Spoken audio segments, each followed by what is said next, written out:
Hello student, this is Ravindra Yogi sir. आज हम पढ़ेंगे क्लास 9th का चैप्टर 10 का पार्ट 2। पार्ट 1 में हमने पढ़ा था ग्रेविटेशन के बारे में। पार्ट 2 में हम पढ़ने वाले हैं थ्रस्ट एंड प्रेशर के बारे में। ठीक है स्टूडेंट, प्रेशर को आप जानते ही हैं। प्रेशर्स किसी भी चीज़ को अपन दबाव डालते हैं, दबाना, तो वो क्या होता है, प्रेशर होता है ना। और थ्रस्ट क्या होता है, इसे भी हम वैसे डिटेल में पढ़ेंगे चैप्टर में।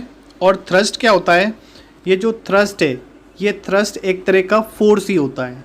ठीक है, एक तरह का क्या है, ये फोर्स है। तो इसको हम डिटेल में पढ़ने वाले हैं और बाकी भी कई चीज़ों को इसके बारे में देखेंगे। तो स्टार्ट करते हैं इस वीडियो को। Topics to be covered in this video are thrust, pressure, buoyancy, Archimedes principle and its application, density, principle of flotation and relative density. इसके साथ साथ कुछ न्यूमेरिकल भी देखेंगे। सबसे पहले हम देखते हैं थ्रस्ट क्या है। ठीक है स्टूडेंट, तो मैंने बताया थ्रस्ट क्या एक तरह का फोर्स होता है, फोर्स। ठीक है, फोर्स को ही हम थ्रस्ट बोलते हैं। क्या वो है वो अभी समझेंगे। सबसे पहले मैं थोड़ा सा आपको रिवाइज कर देता हूँ। फोर्स के बारे में आप पढ़ चुके हैं। किसी भी चीज़ को पुल या पुश करना ही क्या कहलाता था, फोर्स कहलाता था। और फोर्स से हम किसी भी ऑब्जेक्ट की पोजीशन को चेंज कर सकते थे, उसकी डायरेक्शन को चेंज कर सकते थे, डायमेंशन को चेंज कर सकते थे। ठीक है स्टूडेंट, तो इसी तरह से ये जो फोर्स है ये भी एक तरह का थ्रस्ट होता है। ठीक है, अब इसको समझते हैं कि ये थ्रस्ट का मीन्स क्या है। इसको समझने के लिए एक एक्टिविटी से समझाता हूँ। ये अपने पास एक वुडन ब्लॉक है और एक हमारे पास आयरन नेल है। ठीक है, और ये हमारा क्या है, थंब, ये हमारा अंगूठा है। तो इस अंगूठे से हम क्या कर रहे हैं, इस नेल पर, इस अंगूठे से इस नेल पे हम क्या लगा रहे हैं, एक फोर्स लगा रहे हैं ताकि ये वुडन ब्लॉक में घुस जाए। ठीक है, तो इसमें हम क्या कर रहे हैं, फोर्स को एक्सर्ट कर रहे हैं। ठीक है, तो फोर्स जो एक्सर्ट कर रहे हैं, तो ये जो फोर्स है आप थोड़ा सा गौर से देखेंगे तो ये एक परपेंडिकुलर फोर्स है। ठीक है, तो इस परपेंडिकुलर फोर्स को ही क्या बोला जाता है, थ्रस्ट बोला जाता है। क्लियर है, ये 90 डिग्री पर जो फोर्स लगता है उसको हम परपेंडिकुलर बोलते हैं और परपेंडिकुलर फोर्स को ही हम थ्रस्ट बोलते हैं। तो what is thrust? Thrust, it is the perpendicular force acting on a body. Thrust क्या है, एक परपेंडिकुलर फोर्स है जो बॉडी पर एक्ट करता है। क्लियर है, आपको समझ में आया कि थ्रस्ट होता क्या है। 90 डिग्री पर जो फोर्स लग रहा है वही क्या है, थ्रस्ट है। अब स्टूडेंट हम बात करते हैं प्रेशर की। तो इसको भी हम थोड़ा सा एक्टिविटी से ही समझते हैं। जैसा कि ये हमने वुडन ब्लॉक लिया था, एक आयरन नेल ली और आयरन नेल पर हमने थंब से क्या किया, फोर्स को एक्सर्ट किया। तो फोर्स जब इस पे हमने एक्सर्ट किया तो ये हमने नीचे की तरफ देखा, इसका जो गिवन एरिया है, ठीक है, इस गिवन एरिया पे हम क्या लगा रहे हैं, फोर्स लगा रहे हैं। तो गिवन एरिया पे जब फोर्स एक्ट होता है तो उसी को हम क्या बोलते हैं, प्रेशर बोलते हैं। ठीक है, गिवन है तो इसका formula P equal to F upon A हो जाता है। P यहाँ प्रेशर है, ठीक है, F फोर्स हो गया और A क्या है, एरिया है। अब ये जो फोर्स लग रहा है ये क्या है, परपेंडिकुलर फोर्स है। तो हम बोल सकते हैं जो परपेंडिकुलर फोर्स लगता है गिवन एरिया पे उसे क्या बोला जाता है, प्रेशर बोला जाता है। ठीक है, तो इसे P equal to F upon A लिख सकते हैं या परपेंडिकुलर फोर्स अपॉन एरिया भी लिख सकते हैं। और परपेंडिकुलर फोर्स होता क्या है, थ्रस्ट होता है, तो थ्रस्ट अपॉन एरिया भी लिखा जा सकता है। तो ये फॉर्मूला होता है प्रेशर का। ठीक है, तो प्रेशर को हम डिफाइन कैसे करेंगे, pressure it is the force per unit area acting on a object. ठीक है, और इसका जो फॉर्मूला हो जाएगा pressure equal to force upon A या थ्रस्ट अपॉन एरिया भी इसे कहा जा सकता है। अब इसकी यूनिट की बात करें तो हम जानते हैं फोर्स की यूनिट होती है न्यूटन और एरिया की यूनिट होती है metre square.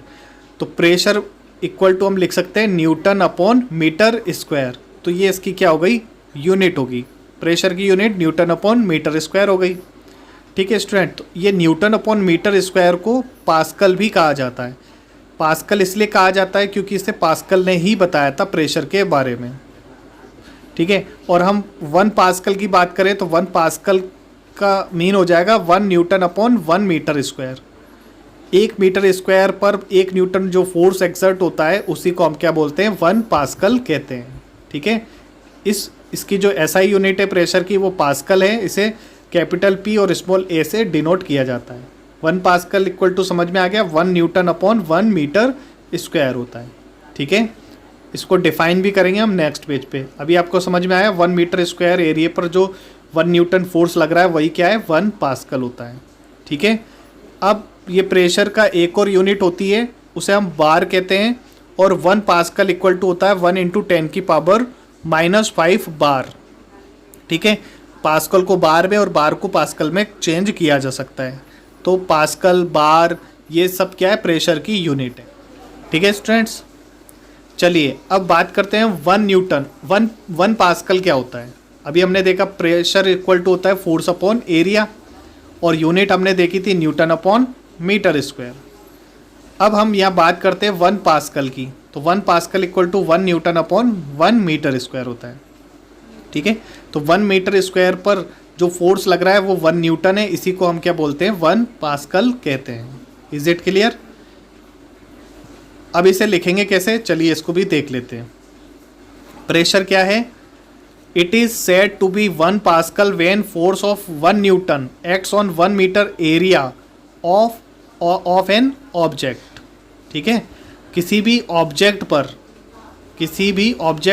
1 metre square area में 1 न्यूटन फोर्स लगता है, तो उसी को हम क्या बोलते हैं 1 पास्कल कहते हैं। Is it clear?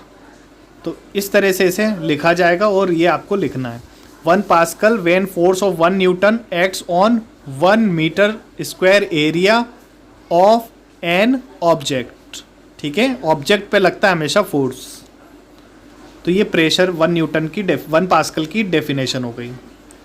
अब स्टूडेंट फैक्टर देखते हैं, प्रेशर किन फैक्टर्स पे डिपेंड करता है। ठीक है, factors on which pressure depends, एक फोर्स है एक एरिया है। जैसा आपने फॉर्मूला देखा था P equal to F upon A होता है, यानी ये जो प्रेशर है वो फोर्स पर डिपेंड है और एरिया पर भी डिपेंड होता है। अब इसकी जो फोर्स की प्रेशर की डिपेंडेंसी क्या है, इसको समझने के लिए देखते हैं हमने पहले तो फॉर्मूला लिखा P equal to F upon A, और P और F एक दूसरे के आमने सामने हैं, तो ये क्या होंगे डायरेक्टली प्रोपोर्शनल कहेंगे। जब दो चीज़ें आमने सामने होती हैं तो उसे हम बोलते हैं डायरेक्टली प्रोपोर्शनल। तो P डायरेक्टली प्रोपोर्शनल होता है फोर्स के, यानी जितना हम फोर्स, अगर हम किसी चीज़ पे फोर्स लगाएंगे तो प्रेशर भी लगेगा, और अगर फोर्स ज़्यादा होगा तो प्रेशर भी ज़्यादा होगा, और अगर फोर्स कम होगा, लेस होगा, तो प्रेशर भी लेस लगेगा उस ऑब्जेक्ट पर। ठीक है, तो ये था डायरेक्टली प्रोपोर्शनल का मतलब। अब देखते हैं हम, देखो एक न्यूमरेटर में एक डिनोमिनेटर में, जब न्यूमरेटर और डिनोमिनेटर में होती है तो इसको हम लिखते हैं P इनवर्सली प्रोपोर्शनल 1 अपॉन ए, इसे कहा जाता है इनवर्सली प्रोपोर्शनल। ठीक है, जब 1 अपॉन करके लिखा जाए तो उसे बोलेंगे इनवर्सली प्रोपोर्शनल। इनवर्सली प्रोपोर्शनल का मतलब है अगर प्रेशर बढ़ेगा तो एरिया कम होगा, और अगर प्रेशर कम होगा तो एरिया ज़्यादा होगा। ठीक है, एक दूसरे के अपोजिट होंगे, ये कहने का मतलब। अगर और डायरेक्टली इन्वर्स में दोनों चीज़ें बढ़ेंगी, अगर प्रेशर बढ़ रहा है तो फोर्स भी बढ़ेगा, फोर्स घट रहा है तो प्रेशर भी घटेगा। ठीक है, यहाँ पर हम देखें अगर एरिया लेस है तो प्रेशर क्या हो जाएगा मोर हो जाएगा, और एरिया अगर एरिया मोर है तो प्रेशर क्या हो जाएगा लेस हो जाएगा। इन्वर्सली है ना, तो एरिया लेस था तो प्रेशर मोर हो गया, और अगर हम इसका उल्टा कहें, अगर एरिया हम कहें मोर है, एरिया मोर होगा तो प्रेशर क्या होगा, तब प्रेशर लेस हो जाएगा। ठीक है, तो इस तरह से ये जो प्रेशर होता है डिपेंड करता है फोर्स और एरिया पर। चलिए इसे एग्जांपल से समझते हैं। जैसे मानो सपोज करो किसी लड़की ने पेंसिल हील पहन रखी है और वो सैंड पर चल रही है, तो वो जब सैंड पर चलती है तो उसकी जो पेंसिल हील होती है वो सैंड के अंदर घुस जाती है।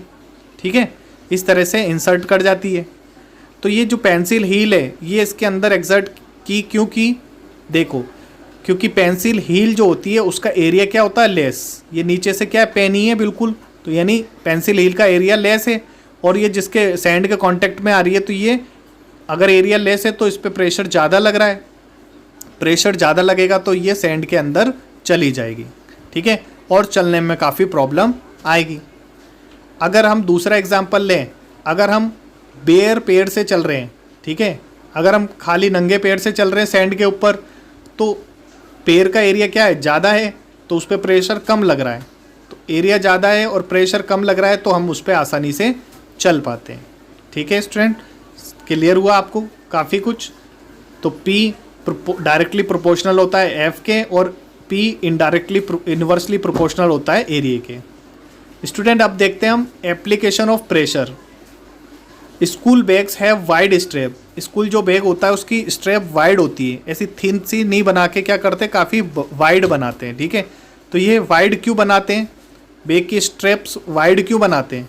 क्योंकि हम जानते हैं कि जो प्रेशर होता है वो इन्वर्सली प्रोपोर्शनल होता है एरिया के। अगर एरिया ज़्यादा रखेंगे तो प्रेशर उस पर कम लगेगा।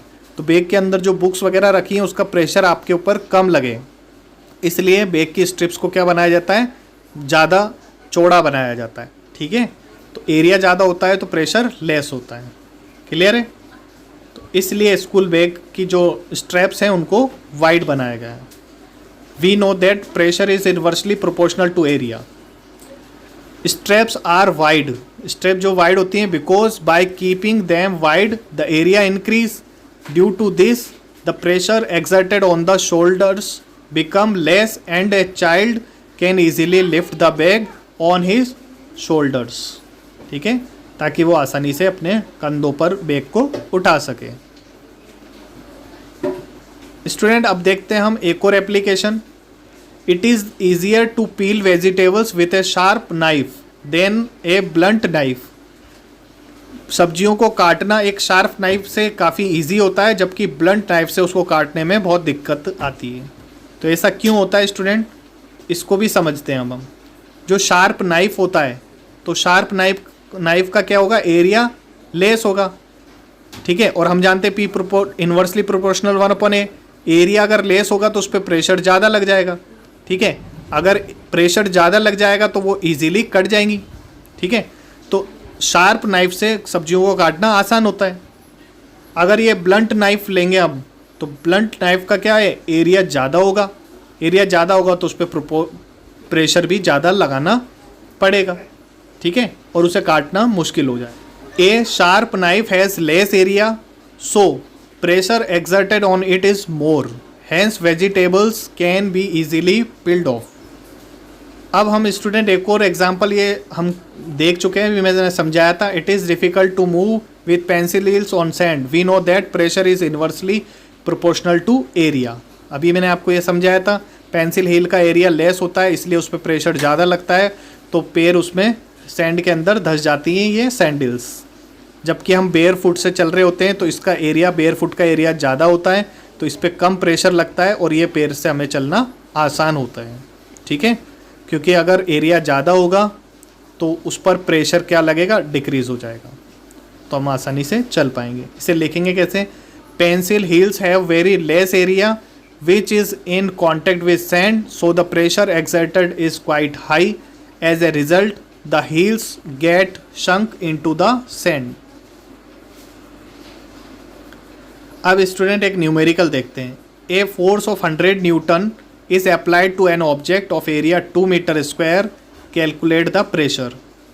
ठीक है, एक कोई ऑब्जेक्ट है जिस पे 100 न्यूटन का क्या लग रहा है, फोर्स लग रहा है, और कितने एरिया पे लग रहा है, 2 मीटर स्क्वायर पे।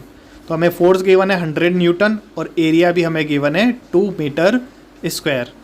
ठीक है स्टूडेंट, तो सबसे पहले और हमें बताना है प्रेशर। सबसे पहले हम देखेंगे इन दोनों की क्वांटिटी को, यूनिट्स को। दोनों यूनिट्स SI में, फोर्स भी SI में, एरिया भी SI में, तो इसमें हमें कोई चेंज नहीं करना है। अब हमें प्रेशर निकालना है, तो प्रेशर का फॉर्मूला होता है F/A। F की वैल्यू 100, A की वैल्यू 2 है, तो इसको जब कैंसिल आउट करेंगे तो P इक्वल टू आ गया 50 पास्कल्स। तो P इक्वल टू 50 पास्कल, ये इसका प्रेशर हो गया। ठीक है, इस तरह से इसको सॉल्व किया जा सकता है। A women is wearing sharp heeled shoes. If the mass of this women is 50 kg and the area of one heel is 1 centimeter square, calculate the pressure exerted on the ground when the women stands on just one heel. ठीक है, तो हमें मास दे रखा है, मास है 50 kg। ठीक है, और इसने हील पहन रखी है और एक ही हील की बात कर रहे हैं, तो इसका एरिया है 1 centimeter स्क्वायर। एक ही हील है इसलिए हम यहाँ 1 centimeter ही यूज़ कर रहे हैं, और हमें बताना है प्रेशर। ठीक है स्टूडेंट, और ग्राउंड पे खड़ी है वो, तो ग्राउंड पे खड़ी है यानी उस पर जो एक्सेलरेशन होगा वो ग्रेविटी के कारण होगा। एक ही हील पे खड़ी है इसलिए हमने एरिया 1 सेंटीमीटर स्क्वायर ही लिया है। ठीक है, अब इसे सॉल्व करते हैं प्रेशर। तो प्रेशर इक्वल टू होता है F/A। अब हमें यहाँ फोर्स गिवन नहीं है बट हम जानते हैं कि F इक्वल टू क्या होता है M × A। तो हम M × A अपॉन एरिया लिख देंगे। अब स्टूडेंट यहाँ जो एक्सेलरेशन है ये एक्सेलरेशन ग्रेविटी के कारण है तो A को रिप्लेस कर दिया जाएगा G से। ठीक है, तो हम लिखेंगे इसे M × G अपॉन एरिया।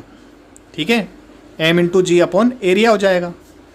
अब स्टूडेंट हम वैल्यू पुट करते हैं तो P इक्वल टू 50 × G की वैल्यू कितनी है, G की वैल्यू 10 होती है अप्रोक्स और एरिया है 1 सेंटीमीटर स्क्वायर। अब स्टूडेंट ये सेंटीमीटर स्क्वायर में, ये मास तो केजी में, एरिया सेंटीमीटर स्क्वायर में, तो इसको मीटर स्क्वायर में कन्वर्ट करना पड़ेगा।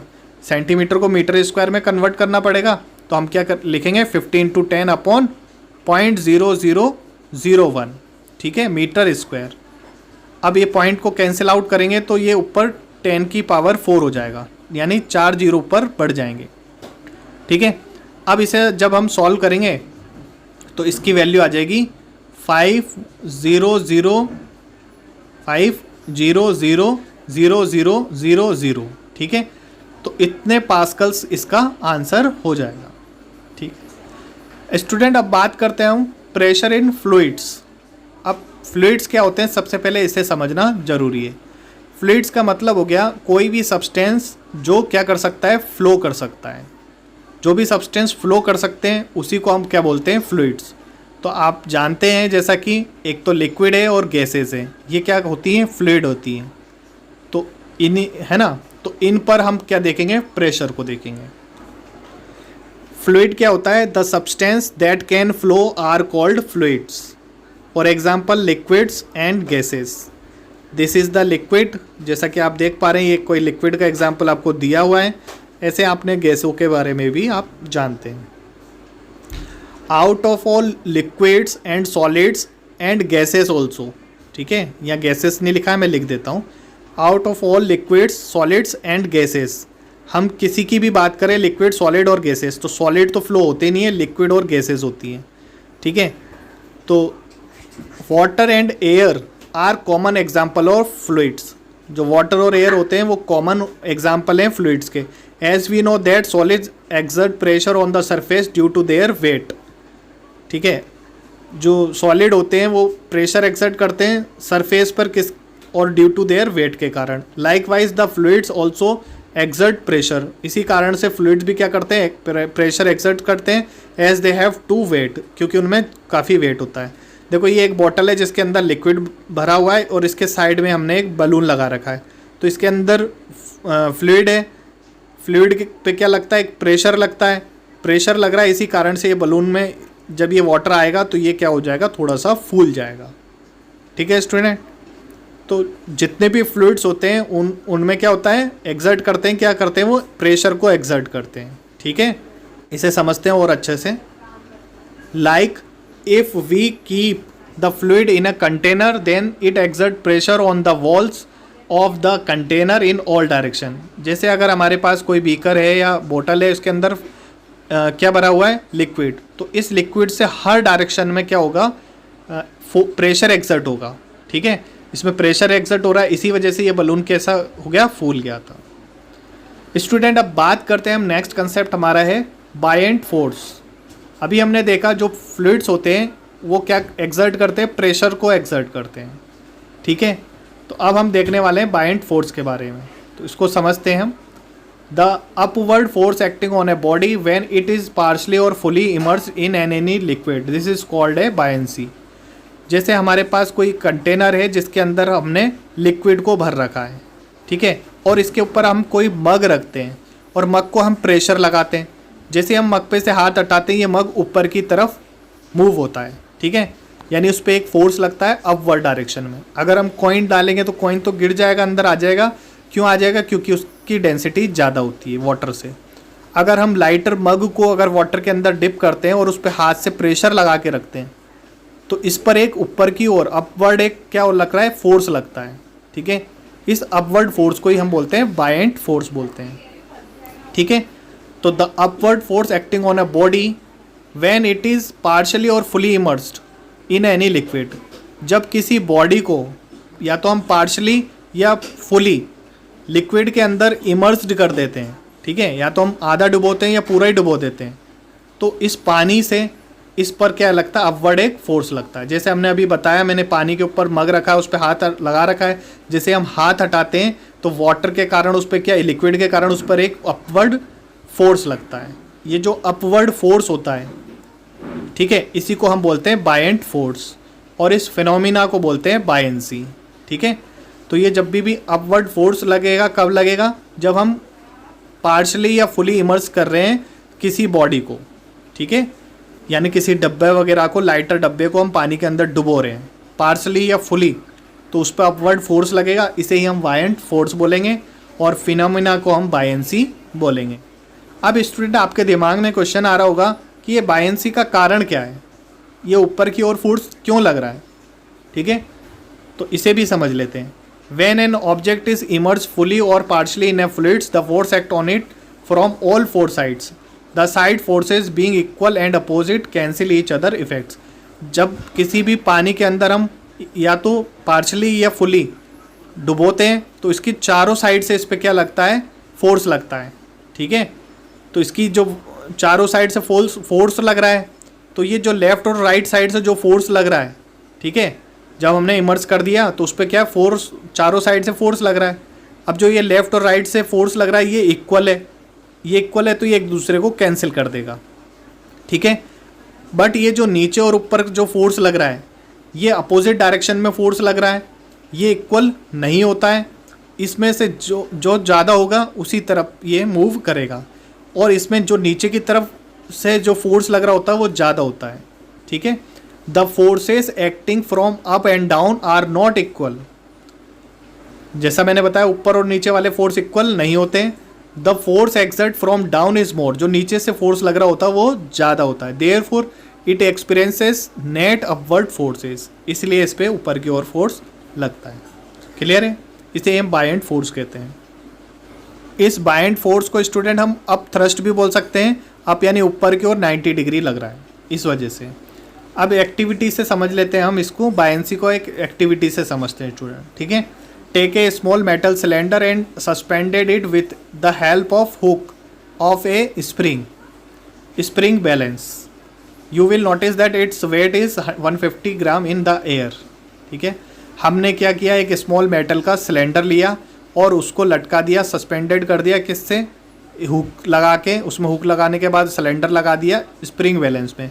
ये ऊपर जो दिख रहा है वो स्प्रिंग बैलेंस है, इसके नीचे हुक लगाया, उसके नीचे हमने सिलेंडर को लटकाया, ठीक है। और अब इसका ये जो स्प्रिंग बैलेंस है, इसके अंदर वेट इसका पता चल रहा है, इसका वेट आ रहा है 150 ग्राम। कब, जब ये एयर के अंदर है। Now lower it into the container containing water. अब हमने एक कंटेनर लिया जिसमें पानी भर रखा है, और जो हमने एपरेटस बनाया था उस एपरेटस को हमने वाटर के अंदर डुबोया, ठीक है। जब हमने इसको वाटर में डुबोया तो हमने देखा, we will see that the weight of spring balance decrease to 140 gram. तो ये 150 ग्राम से घटकर ये बैलेंस कितना हो गया, 140 ग्राम इसका वेट रह गया, एंड इट बिकम्स लाइटर, और ये हल्का हो गया। Now lower it more into the container such that the large volume of a cylinder is immersed in water. अब हमने इसको पानी में और ज़्यादा डुबोया, ठीक है, पहले से ज़्यादा अगर इसको पानी में एपरेटस को डुबोया तो हमने देखा, जब इसको ज़्यादा डुबोया तो हमने देखा कि we observe that the weight further decrease and drops to 130 gram. हमने जब एयर में देखा था तो 150 ग्राम था, थोड़ा सा डुबोया था 140 ग्राम, और ज़्यादा पानी में डुबोया तो इसका वेट क्या हो गया, 130 ग्राम हो गया, यानी और वेट इसका डिक्रीज हो गया। वी नोटिस दैट, हमने नोटिस किया, as we keep on lowering the cylinder the weight lost keep on increasing. जैसे जैसे हम पानी में नीचे की तरफ लेते जा रहे हैं उसका वेट बढ़ता जा रहा है। But once fully immersed the more loss in weight is not seen, it become stable now. जब इसको बिल्कुल पानी के अंदर तक डुबो दिया जाता है, घटना बंद हो जाता है, ठीक है, घटना बंद हो जाता है। तो हमने कंक्लूजन निकाला कि as more and more cylinder is lowered the volume of water is displaced by it keeps on increasing and it becomes lighter and lighter, ठीक है। जब हम पानी के सिलेंडर पे ज़्यादा से ज़्यादा उसको लोअर ले जाते हैं तो जो वाटर होता है वो डिप्लेस्ड हो जाता है, उतना ही वाटर उसमें से बाहर निकल जाता है जितना उसका वेट कम हो रहा है। ठीक है, please note the maximum loss in water weight is when it is fully immersed in liquid. जब इसे पूरा पानी में डुबोया जाता है तब इसका वेट स्टेबल हो जाता है। ठीक है, तो फैक्टर क्या इफेक्ट करते हैं? Factor on which bind force depend. जो बाइंड फोर्स होता है वो किन फैक्टर पे डिपेंड होता है? Volume of object immerse in fluid and density of liquid. ये किन चीज़ पे दो चीज़ हैं इस पे डिपेंड करता है बाइंड फोर्स। एक तो वॉल्यूम पर, जो वॉल्यूम ऑफ ऑब्जेक्ट का वॉल्यूम क्या है जो फ्लूइड के अंदर इमर्स किया जा रहा है, और सेकंड है लिक्विड की डेंसिटी। ठीक है, इन दो चीज़ों पर बाइंड फोर्स डिपेंड करता है। Dependence on volume of object immerse. As the volume of object immerse inside the liquid increase the buoyant force also increase. Clear है? जब ये पानी के अंदर इमर्स किया जाता है, ठीक है, तो क्या होता है? वॉल्यूम का जो वॉल्यूम होता है लिक्विड का वो बढ़ जाता है, इस कारण से उस पर जो बाइंड फोर्स है वो भी क्या हो जाता है? बढ़ जाता है, इंक्रीज हो जाता है। But when the object is fully immersed the magnitude of this force become maximum and constant. जब ऑब्जेक्ट को फुली इमर्स कर दिया जाएगा तो फोर्स का जो मैग्नीट्यूड है वो मैक्सिमम होगा और कांस्टेंट हो जाएगा। Dependency on density of liquid. Density of liquid को समझ लेते हैं। More is the density of liquid more will be upward force exerted by liquid. जितनी ज़्यादा डेंसिटी होगी लिक्विड की उतना ही ज़्यादा लिक्विड पे अपवर्ड की तरफ फोर्स एक्सर्टेड होगा। ठीक है स्टूडेंट्स, समझ में आ रहा है आपको? अब स्टूडेंट नेक्स्ट कंसेप्ट है हमारा आर्किमिडीज प्रिंसिपल। आर्किमिडीज प्रिंसिपल को भी अब हम समझते हैं। When an object is partially or fully immersed in liquid, the upward force acts on it, which is equal to volume or weight of liquid displaced by it.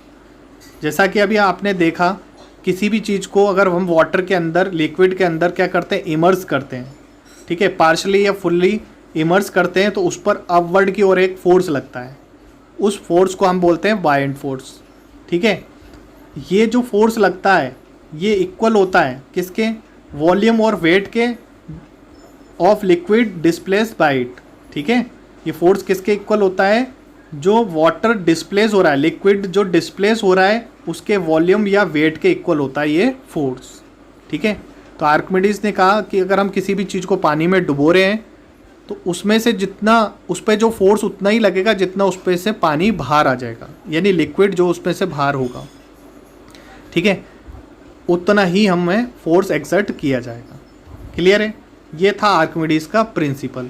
When an object is partially or fully immersed in liquid the upward force act on it which is equal to volume or weight of liquid displaced by it. Is it clear? जैसा कि आप ये activity देख रहे हैं, इसमें हमने एक किसी चीज़ को लटका दिया ऑब्जेक्ट को और इसके बाहर हमने इसका वेट नोट कर लिया। अब जब इसके बाद इसको इमर्स किया जाएगा तो इसका वेट जितना, इस पर जितना फोर्स एक्सर्टेड होगा कितना होगा? इसमें से जितना वाटर बाहर निकला है उसके इक्वल हो जाएगा, उसके वेट के। अब thrust acting on an object equal to weight of liquid displaced by the object. ठीक है, ऐसे लिख सकते हैं या हम लिख सकते हैं buoyant force equal to volume of liquid displaced. अब एप्लीकेशन देखते हैं हम आर्किमिडीज प्रिंसिपल की। ठीक है, it is used in determining relative density of substance. इसका यूज़ किया जाता है रिलेटिव डेंसिटी को डिटरमाइन करने में। ये रिलेटिव डेंसिटी को हम आगे पढ़ेंगे। ठीक है, नेक्स्ट है hydrometers are use to measure density of liquids. Liquid की जो डेंसिटी को मेजर करने के लिए इक्विपमेंट लिया जाता है वो hydrometer. Lactometers are used for determining purity of milk. Milk की प्योरिटी को मेज़र करने के लिए लैक्टोमीटर का यूज़ किया जाता है। अब देखते हैं why some object float and some sink. कुछ ऑब्जेक्ट डूब जाते हैं और कुछ तैरते हैं, ऐसा क्यों होता है? ठीक है स्टूडेंट, ये बहुत ही अच्छा इंटरेस्टिंग क्वेश्चन है। ऐसा क्यों हो रहा है कि कुछ चीज़ें तो फ्लोट कर रही हैं, कुछ चीज़ें सिंक कर रही हैं?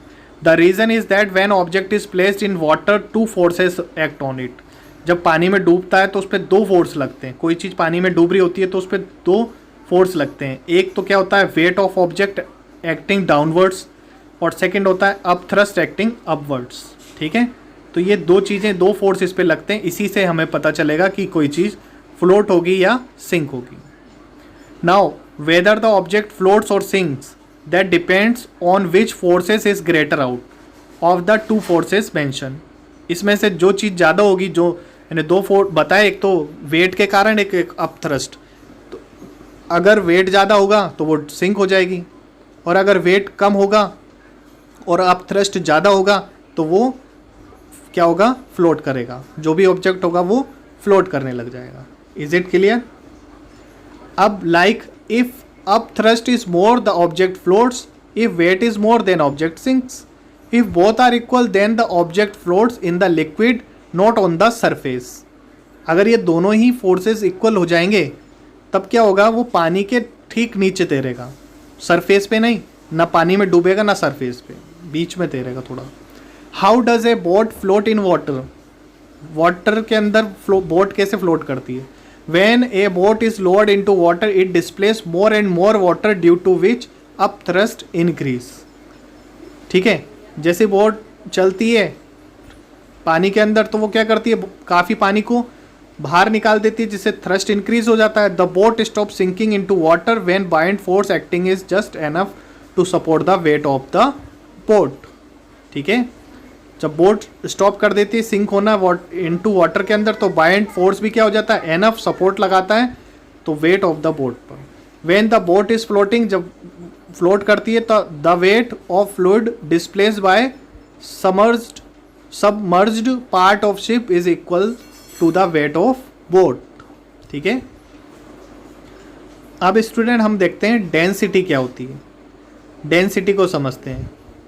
तो डेंसिटी क्या है? It is defined as mass per unit volume of body is called density. देखो स्टूडेंट, जैसे कोई ये इसके अंदर पानी के अंदर कोई एक ऑब्जेक्ट है। अब ये जो ऑब्जेक्ट है इसका हमने एक पार्ट निकाल लिया।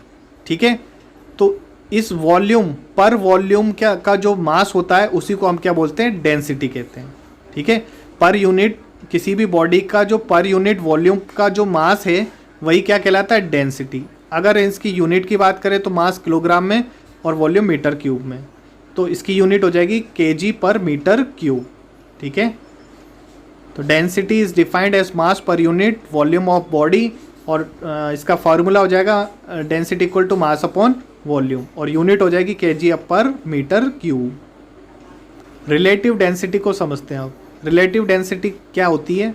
It is the ratio of density of substance to density of water.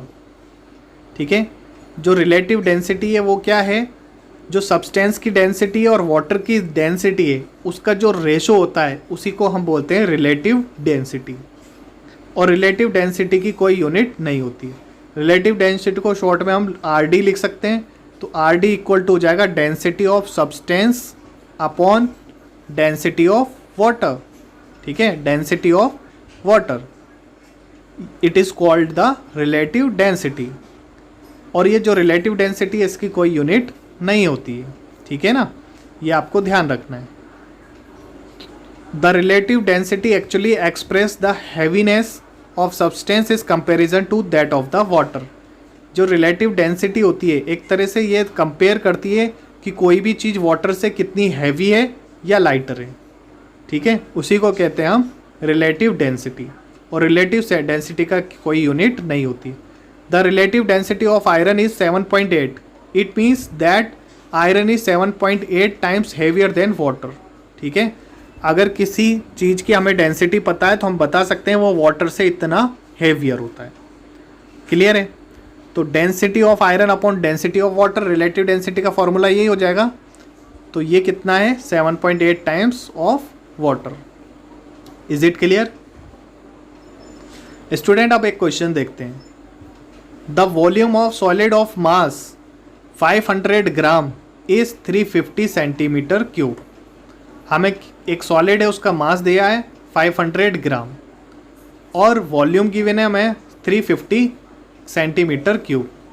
ठीक है, अब हमें बताना है what will be the density of solid, solid की डेंसिटी क्या होगी। तो हम जानते हैं डेंसिटी इक्वल टू होता है मास अपॉन वॉल्यूम, तो हम वैल्यू पुट करेंगे 500 अपॉन 350। इसे सॉल्व करेंगे तो ये आ जाएगा आपका 10/7, जिसे कैलकुलेट करेंगे तो ये हो जाएगा अप्रोक्स 1.2 के समथिंग, ठीक है, 1.2 ग्राम अपॉन सेंटीमीटर क्यूब। तो ये हमारी डेंसिटी आ गई।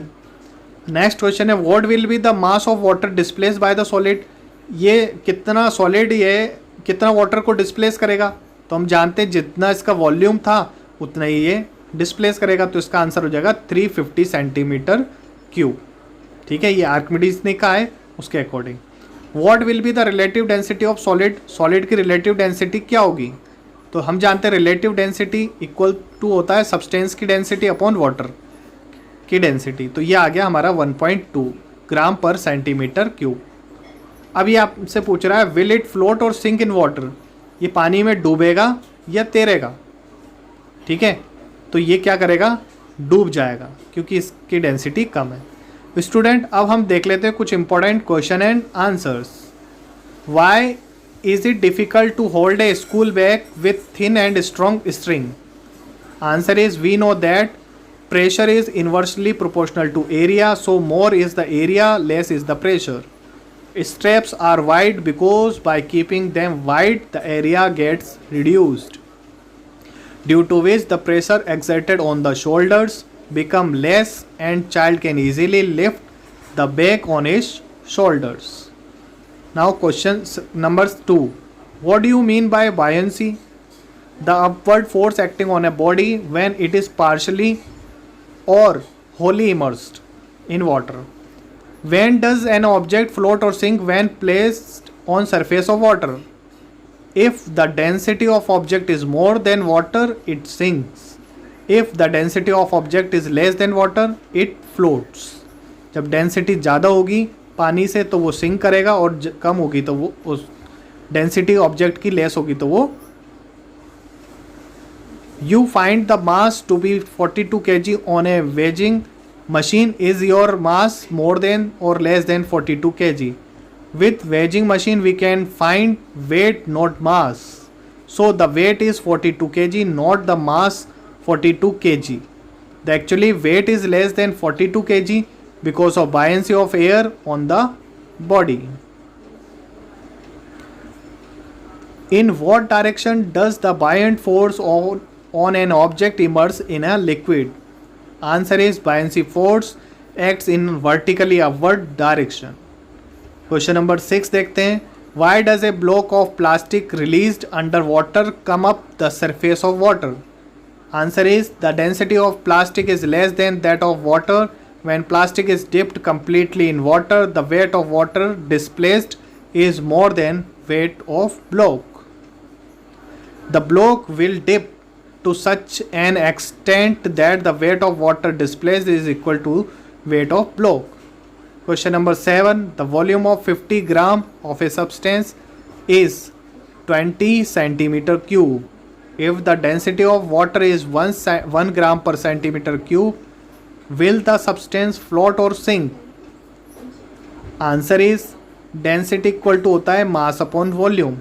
So density equal to 50 upon 20 equal to 2.5 gram per centimeter cube, which is more than the density of water.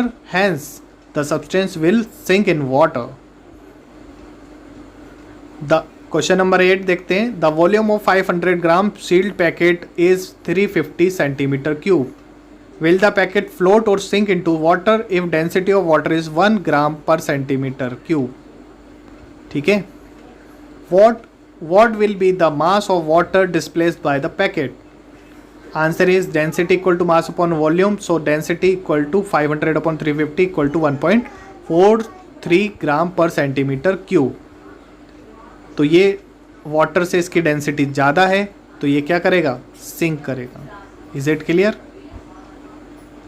Since density of packet is more than the water, so it will sink. The water displaced due to complete sinking is equal to volume of packet. For example, 350 centimeter cube. Mass of water displaced equal to volume of density of water, volume into density of water. तो 350 into 1 equal to 350 ग्राम। ठीक है, तो density 1 ग्राम पर centimetre cube थी, इसलिए इसको 1 से into किया तो आंसर आया हमारा 350 ग्राम। तो student, thank you very much for watching our channel. Please subscribe and share to your friends. Thank you very much.